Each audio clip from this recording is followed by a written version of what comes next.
প্রথমত তারা মানে পরীক্ষা শুরু 1-2 মিনিট আগে পরীক্ষার কোনো না কোনো কেন্দ্রে কোনো একজনকে তারা ম্যানেজ করে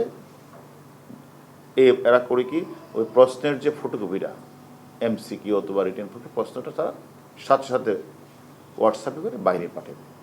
বাহিরে তাদের একটা ডিভাইস সংগ্রহ, প্রশ্নপত্র সলভার টিম, মানে অনেক লোক থাকে, অর্থাৎ কে বাংলা সলভ করবে, ইংলিশ সলভ করবে, 5 মিনিটের মধ্যেই তারা এটা সলভ করে ফেলে।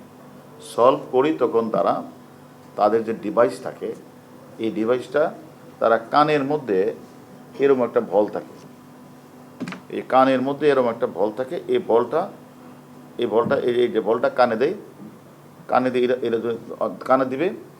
আর হলো হয় পকেটের মধ্যে একটা রাউটার থাকবে, অথবা এই যে আপনার যে অন্তবাস অথবা ছেলেদের গেঞ্জি, তার ভিতরে তার একটা এই যে সিম রাখবে। অর্থাৎ যখনই ওইখান থেকে বাহির থেকে টেলিফোনটা করবে, টেলিফোনটা করার সাথে সাথেই সে শুনতে পাবে। তো যাদের কাছে এটা থাকবে এই রাউটার মানে অথবা ওই যে অন্তবাস এগুলো থাকবে, তারা ওখান থেকে বলবে, তারা শুনবে, শোনার পর সমানে সে বলবে হয়তো প্রশ্নের এর উত্তর হলো সি, বি এর উত্তর সি, এরকম বলবে, আর সে সময় দাগায় ফেলবে। এর বেশি কোনো ব্যাপার, অর্থাৎ 5-10 মিনিটের মধ্যে প্রশ্নটা পেয়ে 5-10 মিনিটের মধ্যে উত্তর শেষ। এবং যারা পাবে তাদের প্রত্যেককে এরকমভাবে এগুলি দিয়ে নিবে, এবং সেটা পরীক্ষা শেষ হলে এই কানের মধ্যে ঢোকে এটা চলে আসছে, রাউটার এটা চলে আসছে, বলটা চলে আসছে। এইরকমভাবে আসলে মানে দিন যাচ্ছে। আসলে মানে প্যাটার্নস অফ ক্রাইম, যে ক্রাইমের যে প্যাটার্নটা, এটা দিন দিন চেঞ্জ হয়ে যাচ্ছে।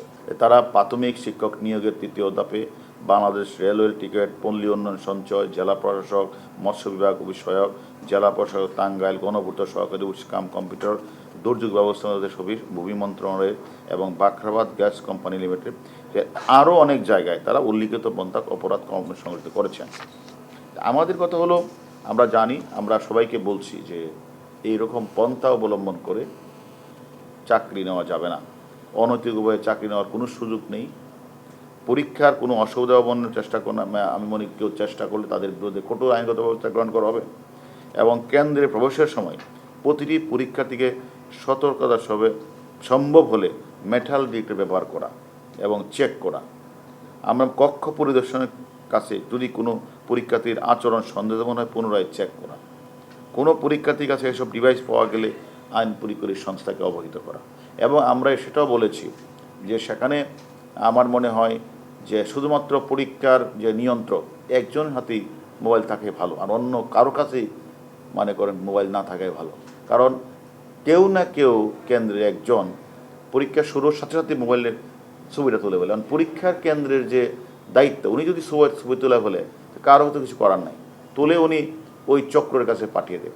ওই চক্ররা তাদের সকল ডিভাইস নিয়ে একটা জায়গায় বসে থাকে, পাওয়ার সাথে সাথে সলভ করে তখন তারা আবার ওই টেলিফোন করে, আর ওই টেলিফোনের ডিভাইসটা যাদের কাছে থাকে তারা তখন শুনতে পায়, তারা কোনো কথা বলবে না, তাদের কানে বাজবে, তা সে শুধু দাগাবে, এই কাজটা করে। যাই হোক, আমরা মনে করি সকলকে অ্যালার্ট থাকতে হবে, আর আমাদের প্রত্যেকের পিতামাতার উচিত হবে এই অবৈধ পন্থায় কেউ যেন না যায়।